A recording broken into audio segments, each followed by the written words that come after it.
extravagante e implacável. Göring se tornou viciado em riqueza e poder e estava disposto a obtê-los de qualquer maneira. Ele era um matador, um assassino, e parecia estar bem confortável com isso.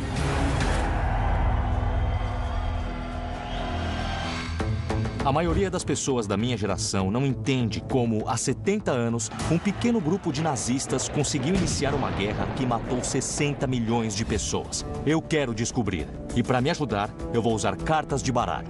Hoje, são usadas tanto por militares quanto pela polícia para ajudar a identificar os seus alvos. Mas até hoje, ninguém nunca utilizou um baralho para o grupo mais famoso de assassinos da história. Atuando com peritos, eu quero descobrir onde cada um desses nazistas se posiciona na hierarquia do mal.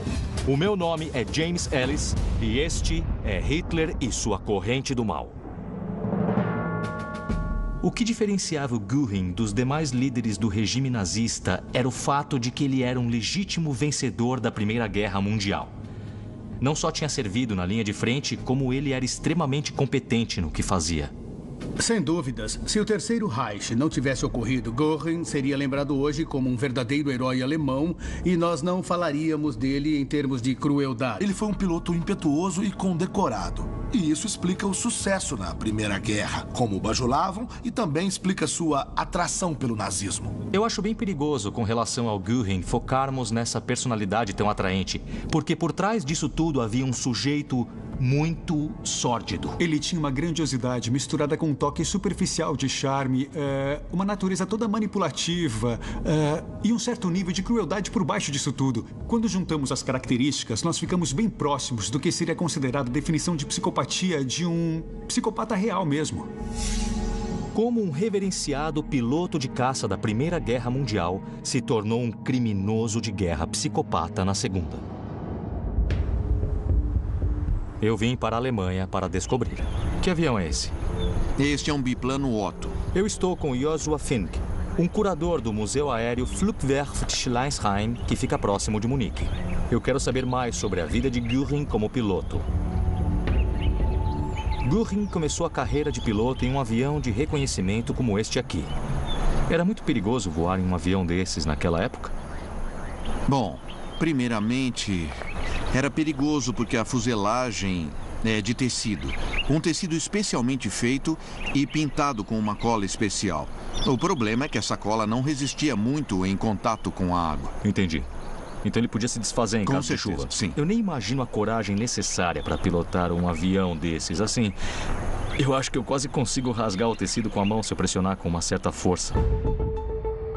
Göring se alistou primeiro na infantaria, mas logo percebeu que havia pouca glória ao batalhar nas trincheiras e conseguiu ser transferido para a divisão aérea. É preciso lembrar como era assustador ser um piloto durante a Primeira Guerra Mundial. Era uma forma incrivelmente primitiva de combate, bastante arriscada. Os índices de mortes eram altíssimos para ambos os lados. Era tão difícil pilotar os aviões que morreram mais pilotos durante os treinamentos do que em combate. E o combate em si era extremamente perigoso. Basicamente, era o prelúdio das rinhas de cães. Se fosse uma situação de combate, iam ter pessoas atirando em você. E dá pra ver como seria fácil esse negócio despencar no solo se fosse atingido por qualquer coisa. Era o dever deles voar e também entrar em conflitos, mas por outro lado, eu acho que foram bem corajosos e um pouquinho loucos, não é? Certamente eu não teria conseguido. Não. Voos de reconhecimento eram bastante arriscados, mas não proporcionavam a honra e a adoração que Göring buscava. Ele queria ser visto como um herói e se destacar entre os militares seria para ele um jeito de alcançar essa honra e esse nível de distinção. A melhor forma de se destacar era matando inimigos. Então Göring se transferiu para o esquadrão de caça. E nenhuma séria lesão no quadril o deixou fora de ação por muito tempo. A guerra cai bem para algumas pessoas. E Göring era uma dessas pessoas que se sentia em casa no campo de batalha. No caso dele, no campo de batalha aéreo. Ele adorava se exibir, ele adorava ser corajoso. Eu acho que ele amava a guerra. Era parte da sua personalidade. O que eu tô procurando é um avião que o Goering pilotou no final da guerra e eu sei que tem um aqui. Está logo ali na frente. É um Fokker D-7. Ah, é esse aqui? Sim. Perto do fim da Primeira Guerra, a tecnologia da aviação já tinha avançado bastante. Esse era o top de linha em 1918? Sim, era algo por aí. Nossa, como a tecnologia mudou. O Fokker D-7 era o avião mais avançado daquela época, bem superior ao que os aliados tinham. Mas os pilotos ainda precisavam ser exímios multitarefas. Eles pilotavam e tinham que atirar em objetos que se moviam pelo ar. Fazendo várias coisas. Porque eles não só atiravam, também tinham que lidar com o combustível, os flaps, as asas e tudo mais. Eles tomavam tiros de outras pessoas e ainda tinham que chegar a metros de um alvo com essa aeronave para terem uma chance de derrubar alguém a tiros. Sim, era isso. O que era uma loucura. Para qualquer um. Isso é tudo muito maluco, mas é incrivelmente impressionante. Os pilotos da Primeira Guerra eram chamados de Cavaleiros do Céu, e por um bom motivo. Eram muito corajosos e também seguiam um código de honra que era respeitar um ao outro. Mas eles também se valorizavam e se glamorizavam. O fato do Goering ter conseguido derrubar 22 aviões inimigos, com esse tipo de aeronave, com tecnologia precoce, realmente mostra que ele deve ter sido um verdadeiro herói de guerra. Pode chamar ele de herói ou do que for, ele foi um piloto habilidosíssimo. A habilidade e a ousadia de Goering foram reconhecidas oficialmente. Ele se tornou um dos militares alemães mais condecorados. Mas a medalha que lhe dava mais orgulho e que ele sempre usava no pescoço era Pour le Mérite, de honra ao mérito. Era a mais alta honra germânica possível de se receber. E todos os que tinham essa medalha eram meio que celebridades, eram estrelas de cinema da época. Ela mostrava a bravura máxima.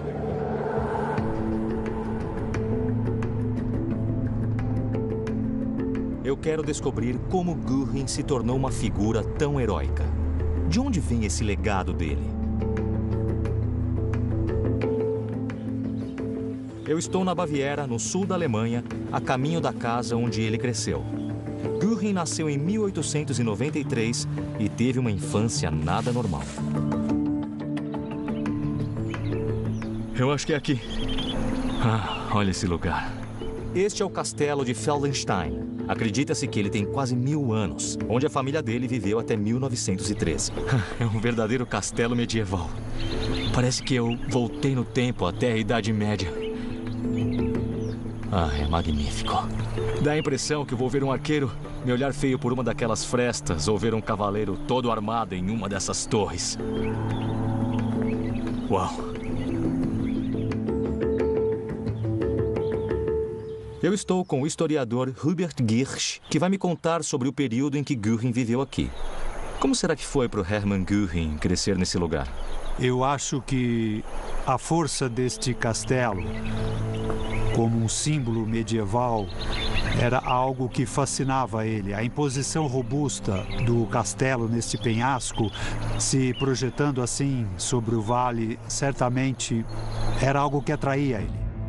Aqui, Goering brincava como um soldado na batalha. Sua família não era proprietária do castelo, mas desde cedo ele acreditava que era alguém especial. Goering, ao contrário dos outros comandantes nazistas, tinha um histórico distinto. Mas era uma família com um histórico distinto que podia estar temporariamente manchado. Eles costumavam viver da generosidade do padrinho de Goering, Hermann Ippenstein. Ippenstein também tinha um caso com a mãe de Goering. Parece que a infidelidade da mãe e o fato de o pai aceitar isso influenciaram o restante da vida de Goering. Nós temos nossos pais como modelos, então uma situação familiar incomum pode ter influenciado ele de uma maneira bastante diferente. Goering tinha uma tendência a não seguir muito as regras. O que tinha nesse castelo que fazia o Goering ficar tão encantado?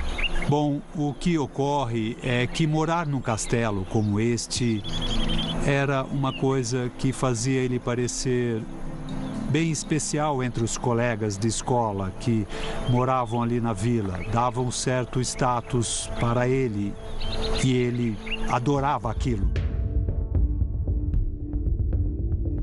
Os anos de Göring no castelo de Feldenstein moldaram a ideia do que um estilo de vida adequado era ou deveria ser para um homem do porte dele.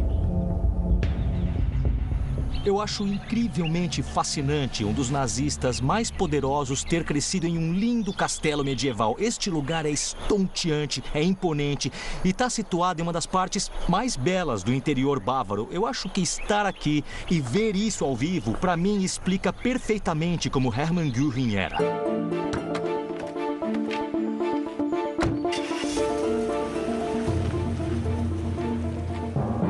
Quando era garoto, Göring sonhava com a fama militar. E ele realizou esse sonho ao se tornar um dos principais pilotos da Alemanha. Mas a sua glória na guerra foi bruscamente interrompida quando a Alemanha se rendeu de repente. Göring aceitou muito mal o fim da guerra. Não só porque era seu passatempo preferido, a batalha que tinha acabado, como também ele, tal qual tantos alemães daquela geração, achava que a Alemanha havia traído a nação. Ele considerava aquela derrota totalmente desnecessária e, na verdade, ele via os seus conterrâneos como responsáveis pela derrota e não os aliados. Göring se ressentia profundamente dos termos que os vitoriosos aliados impuseram à Alemanha e passou a procurar por respostas radicais e logo as encontrou.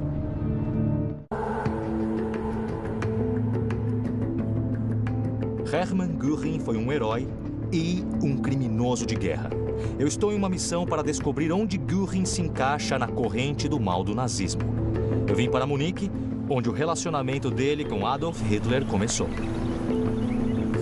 Nossa, é lindo demais. É, um espaço desse disponível no meio da cidade.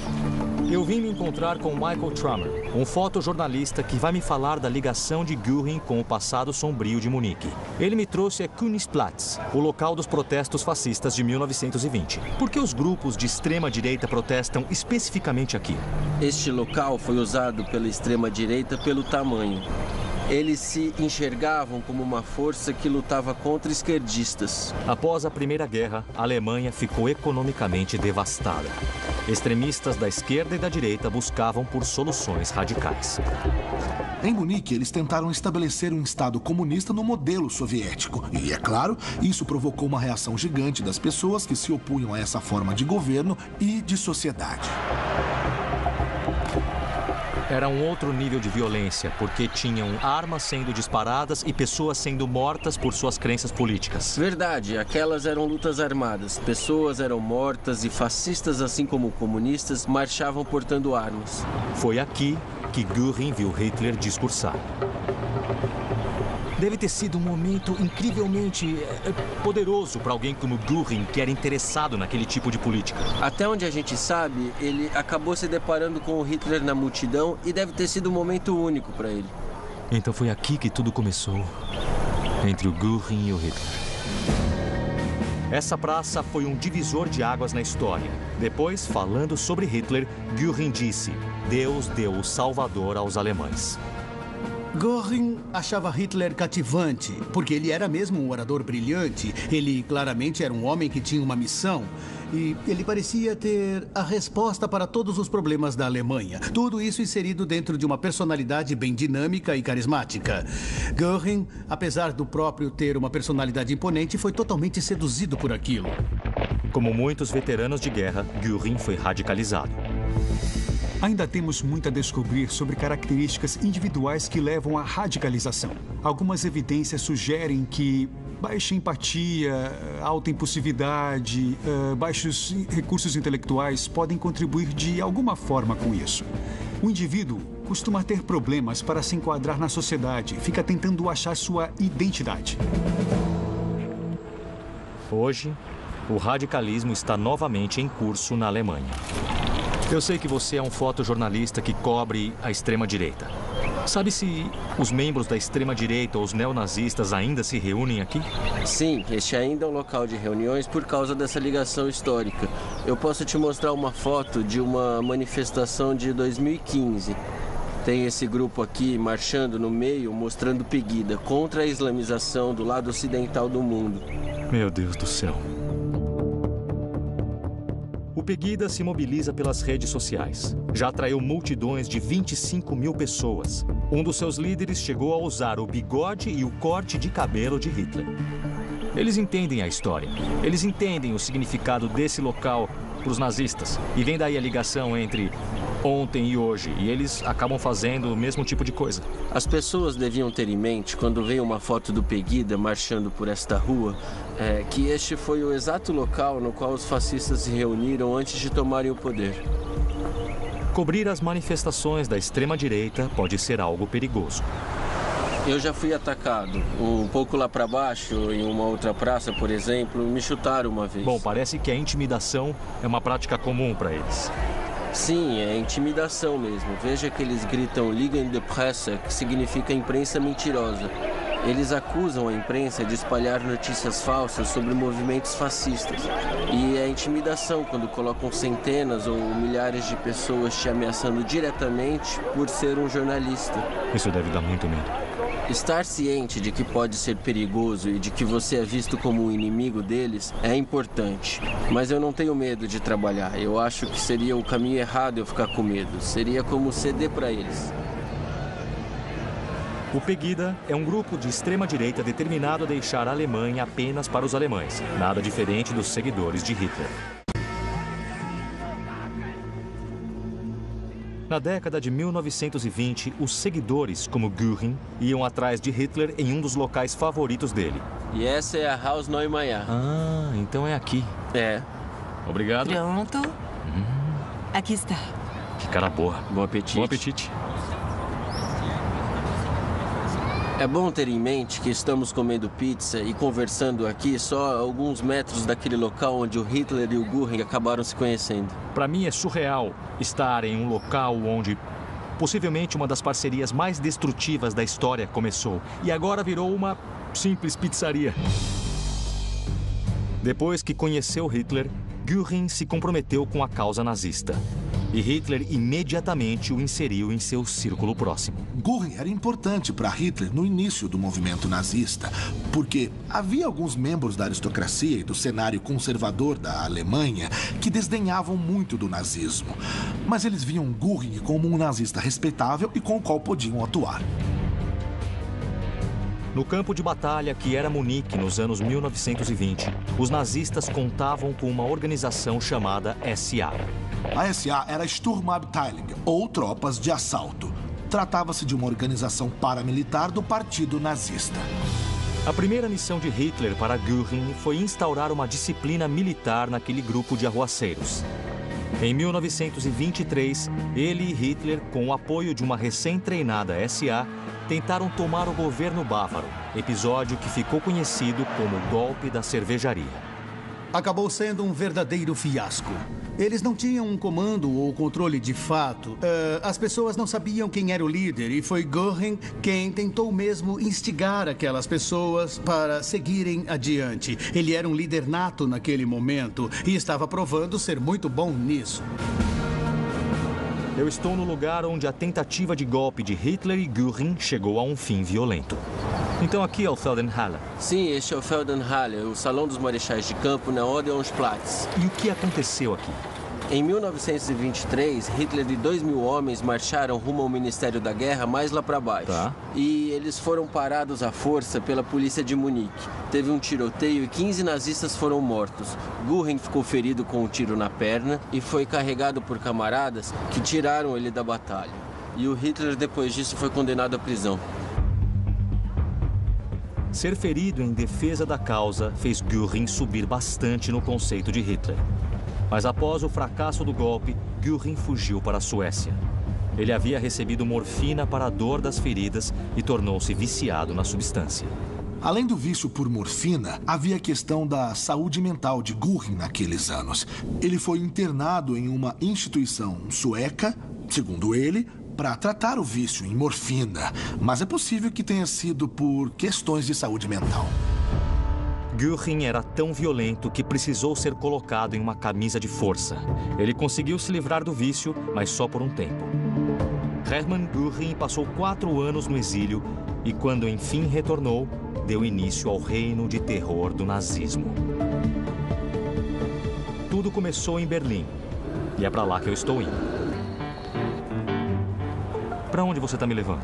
James, nós estamos olhando para o alicerce do quartel-general da Gestapo. Eu estou com a historiadora Stephanie Fischer para saber como Göring usou a temida polícia secreta, a Gestapo, para chegar ao topo do poder. Esta parte do prédio aqui era usada como uma prisão da Gestapo durante o período nazista. Eu sei que o Göring criou a Gestapo em 1933. O que ela era exatamente e por que ele a criou? Bom, olha, a Gestapo se tornou uma ferramenta importante para os nazistas destruírem opositores políticos. Eles usavam a violência contra quem eles achassem que fosse inimigo. E as pessoas aqui nesta prisão sofriam uma violência absurda. As sementes da Gestapo foram plantadas em 1933, quando o parlamento alemão, o Reichstag, foi incendiado. Göring ficou maravilhado na noite em que o Reichstag queimou.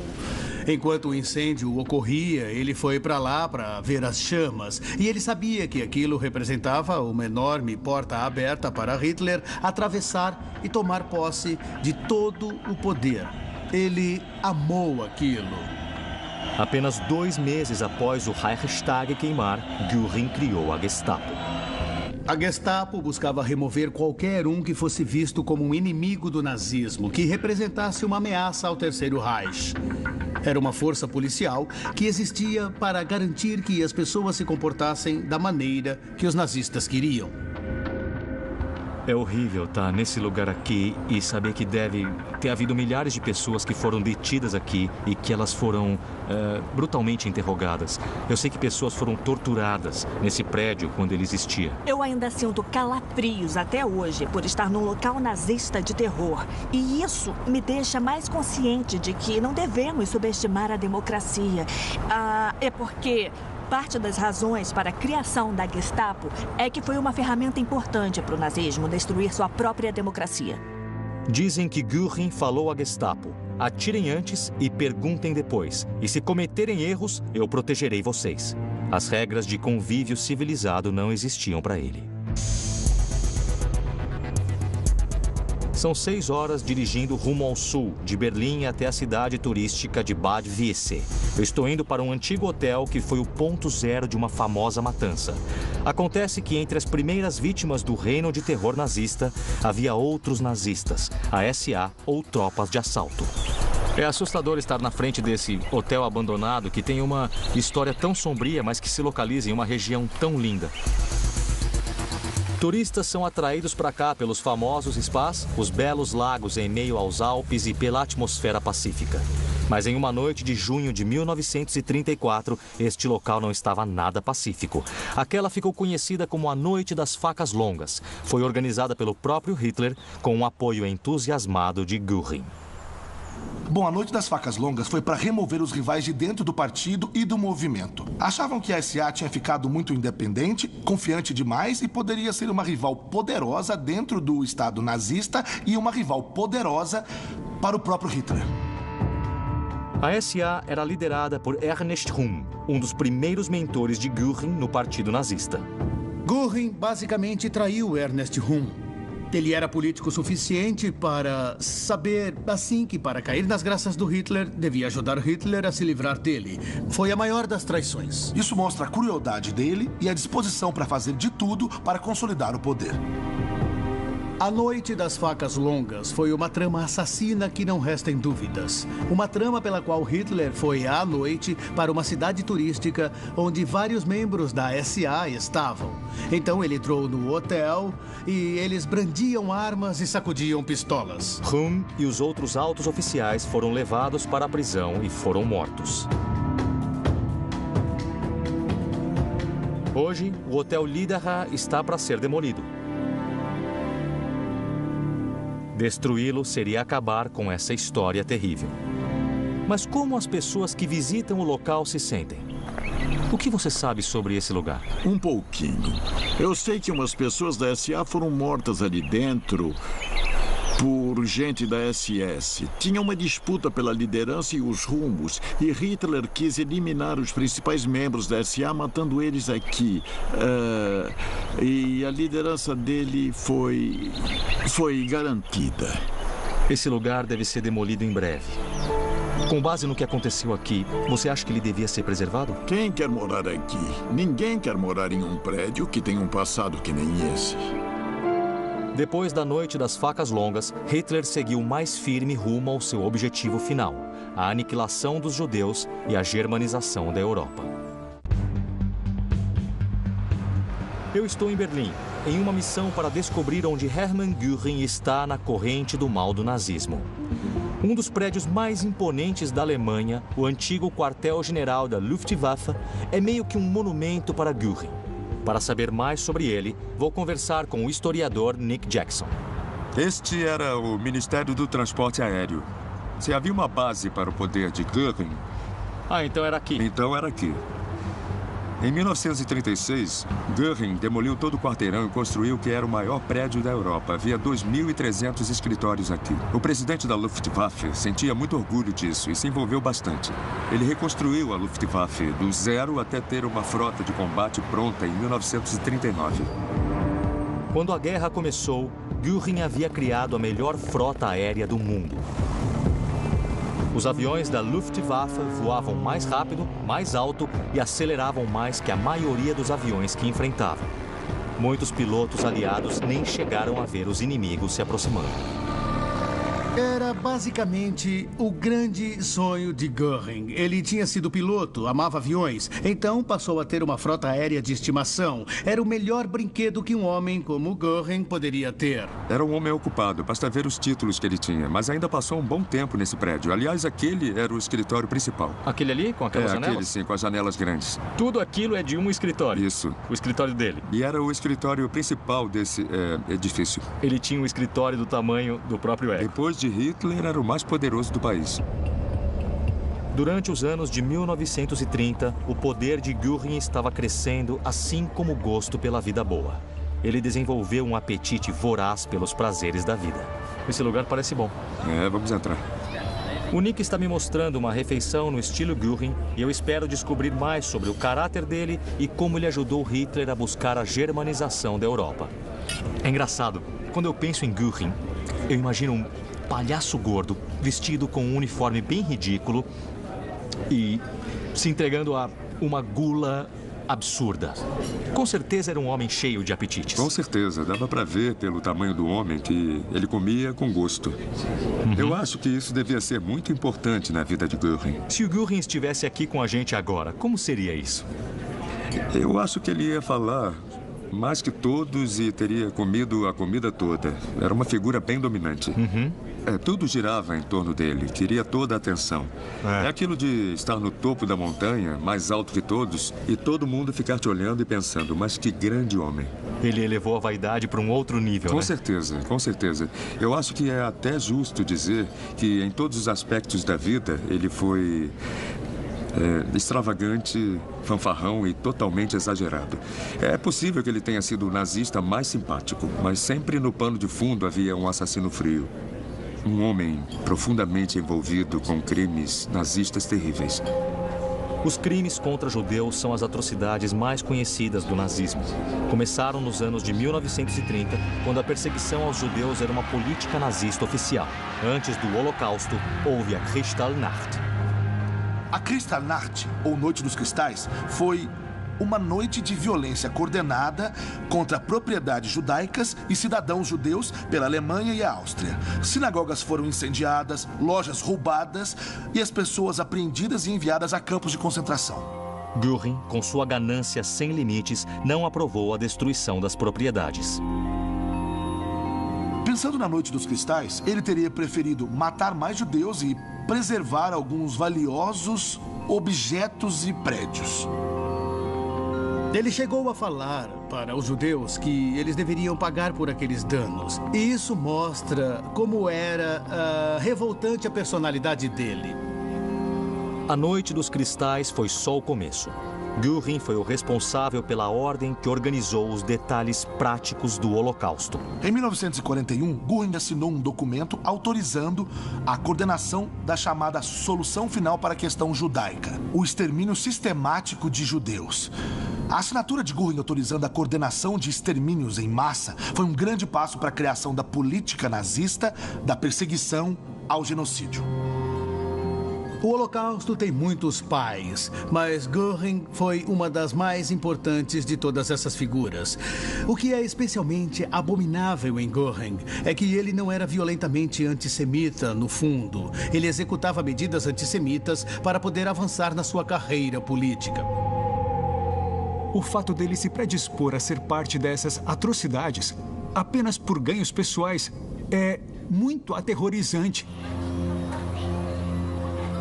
Parece que as pessoas se desarmavam com a excentricidade de Hermann Göring.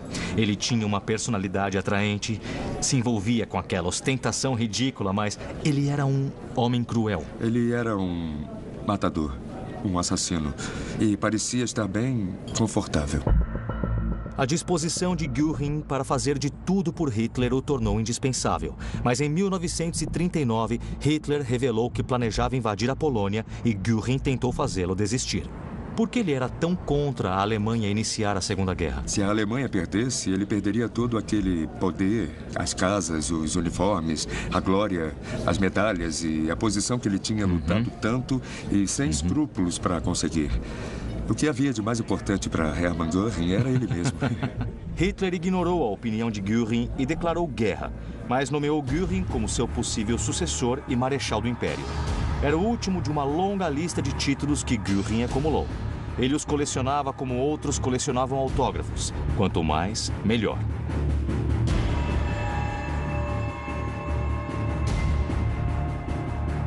Göring estava no auge do seu poder, mas conseguiria manter essa posição importante? É isso que eu quero descobrir a seguir.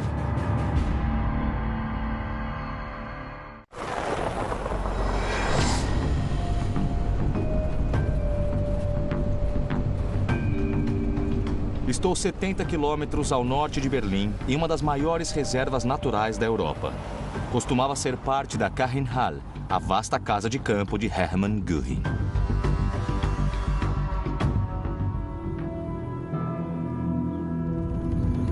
O que é isso? Isso é aqui? uma pedra. Vai achar várias dessas. Então esse é um pedaço original da construção? Sim, é original. Mas de onde é isso? Você sabe me dizer se é da parede. casa? Parte da parede? Sim. Nossa. Eu estou com Volker Knopf, historiador e uma autoridade em termos de Kachenhalle. Ele vai me contar como este local foi importante para Göring durante a Segunda Guerra. Essa aqui era a Kachenhalle. Virando ali, tinha uma guarita. Tá bom. E o mesmo deste lado. E ali onde estão as árvores, se você olhar para elas, vai ver entendi. as paredes da casa. O prédio principal era bem aqui. É, e até onde a vista alcança. E foi totalmente engolido Com certeza. pela floresta. É. Mas na época era um parque. E era um parque enorme. E praticamente não havia árvores. Existem poucos indícios de que houve uma construção aqui. Sobraram apenas alguns túneis. Os prédios eram conectados por passagens subterrâneas. Então essa era uma ligação entre dois prédios. Isso. Para levar suprimentos. Isso aí. E aqui, neste buraco, nós podemos descer lá sem problema nenhum. E você vai entrar lá? Eu? Eu já conheço. Vai lá. Caramba, olha isso. Eu não entro aí de jeito nenhum. A Kachenhalle, que homenageava a esposa falecida de Göring, Karin, começou como um simples chalé. Em 1937, após anos em obras, virou um complexo palaciano. Tinha tudo o que Göring poderia querer, incluindo uma enorme biblioteca, salão de festas, piscina e até um zoológico particular. Göring queria que a propriedade fosse um santuário para Karin, mas na verdade era um santuário para ele mesmo. Aquele era um local na medida para, sabe, aquilo que ele quase se considerava um príncipe. Era meio que um palácio e combinava com o ego dele. A Karrenhal reproduzia as condições de vida boa e o estilo de vida ideais para um homem na posição dele e que ele conheceu no castelo de Feldenstein quando era jovem. Ele dava festas lá, ele recebia líderes estrangeiros. Era o local onde ele vivia uma vida extravagante de ostentação. A Karrenhal era cheia de obras de arte roubadas dos países ocupados pelos nazistas, uma das maiores coleções particulares do mundo. Também era um escritório extraoficial para o qual sua equipe vinha de Berlim para receber ordens. E o que você acha do Göring? Ele era o rosto jovial do nacionalsocialismo. Uma hora ele estava ali, sorrindo com um bochechão de criança, e meia hora mais tarde, ele poderia estar assinando uma ordem de pena de morte. Ele era assim, tinha muitas facetas. O começo da Segunda Guerra foi bom para Göring. Os nazistas tiveram vitória atrás de vitória, com a Luftwaffe liderando os ataques. Então vieram as derrotas. Era a missão de Göring destruir a Força Aérea Britânica, a Força Aérea Real, para abrir caminho para as barcas de invasão da Alemanha para que eles pudessem tomar as ilhas britânicas. Mas isso nunca aconteceu, porque a Luftwaffe falhou nessa missão e os britânicos conseguiram enganar Göring. Foi um fracasso terrível para ele. Göring havia feito uma promessa a Hitler de que nenhuma bomba jamais cairia na Alemanha. O outro grande fracasso de Göring e da sua Luftwaffe foi o fato de os britânicos conseguirem bombardear Ruhr, o coração industrial da Alemanha. Göring, um dos seus mais antigos lutadores, havia falhado 2 vezes. E aquele acabou sendo o início da queda de Göring rumo à insignificância do regime nazista. Göring ficou cada vez mais isolado do círculo próximo e cada vez mais recluso à Karrenhal e aquela vida de prazeres e ostentação. Göring escreveu: quem está aqui na Karrenhal sente a maior paz. Então isso mostra que ele vivia aqui como se não estivesse havendo guerra alguma. Göring ainda aparecia em eventos cerimoniais, mas até isso incomodava os colegas nazistas. Joseph Goebbels escreveu: tolos condecorados e almofadinhas perfumados não têm espaço na liderança de guerra. É um comportamento afeminado diante da situação atual. Perto do fim da guerra, quando o Reich começava a desmoronar, Göring foi junto. Ele se enfiou naquele meio que mundo do faz de conta, cheio de obras de arte roubadas, rodeado com todo tipo de bugigangas, um baú cheio de medalhas. E ele se descuidou completamente e também estava totalmente viciado em drogas. Basicamente, era um gordo viciado em drogas, um alcoólatra que tinha perdido completamente todo o respeito. Mas Göring ainda mantinha ilusões de grandeza. Já perto do fim da guerra, Göring mandou uma mensagem para Hitler que basicamente dizia: se não me der notícias até o dia tal, vou presumir que está incapaz de manter suas funções de Führer e assim eu vou tomar o controle e o comando do Reich. Hitler tomou aquilo como uma enorme traição e acabou sendo a última pá de cal no caixão no que diz respeito à relação de Hitler com Göring. Com o exército russo se aproximando, Göring colocou suas posses saqueadas em local seguro e fugiu, ordenando a destruição da Karrenhal. Göring se entregou aos norte-americanos e esperava ser tratado como um representante do lado derrotado.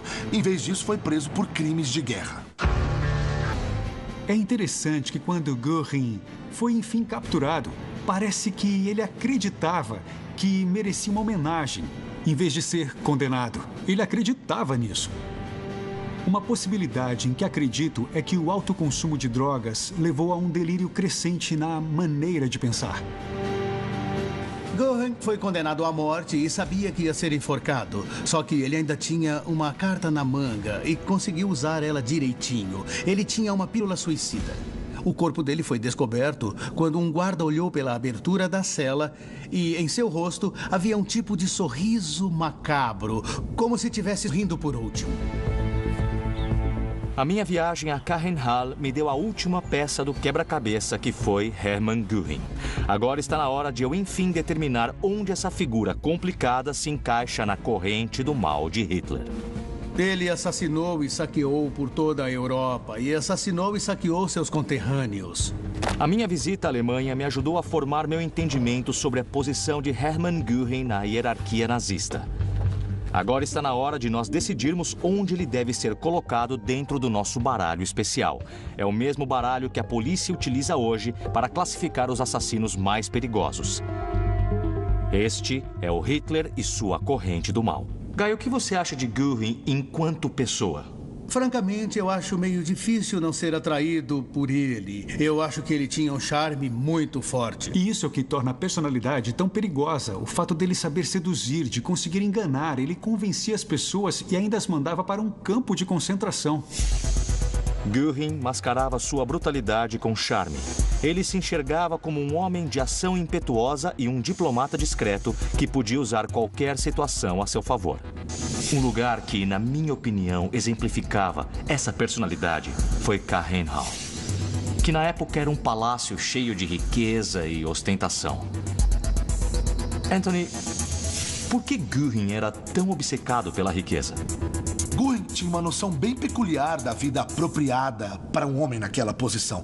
Essa ideia vinha da infância, morando no castelo de Feldenstein, e ele tentou replicar na Kachenhal. Concordo totalmente. Era uma personalidade expansiva e também de gostos insaciáveis. Ele gostava de comer, gostava de beber, gostava de morfina, e ele gostava de obras de arte. Então, de várias maneiras, ele era um monstrão que precisava engolir o máximo que pudesse. Ele nunca parava. Qual era a motivação dele? Eu acho que ele, sendo muito objetivo, era um ladrão.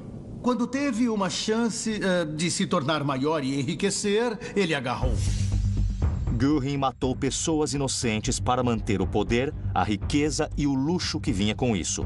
Ele tinha uma ambição implacável e destruiu rivais no caminho até o topo. Eu acho bem perigoso, com relação a Göring, focarmos nessa personalidade tão atraente, porque por trás disso tinha um sujeito muito sórdido. Logo depois da Noite dos Cristais, Göring começou a trabalhar em ações para saquear os judeus, se apropriar do dinheiro e posses deles. Vemos esse lado sórdido a serviço do antissemitismo nazista aí nesse exemplo. Para Göring, o antissemitismo era uma consequência. Ele não era de fato um desses antissemitas convictos. Isso nos faz pensar, eu me questiono. Por que ele fez as coisas que fez? Será que foi por ganhos pessoais? Ele usou mesmo as atrocidades como um meio. O que, em certo grau, para mim, indica crueldade ainda maior. O que eu quero agora é descobrir onde o Göring entra na corrente nazista do mal. Matthew, você pode começar? Bom, psicologicamente, ele fica no alto. Eu diria aqui o quarto. Anthony? Foi essencial nos primórdios do Partido Nazista. Foi essencial na remilitarização. Foi essencial no sucesso inicial da guerra.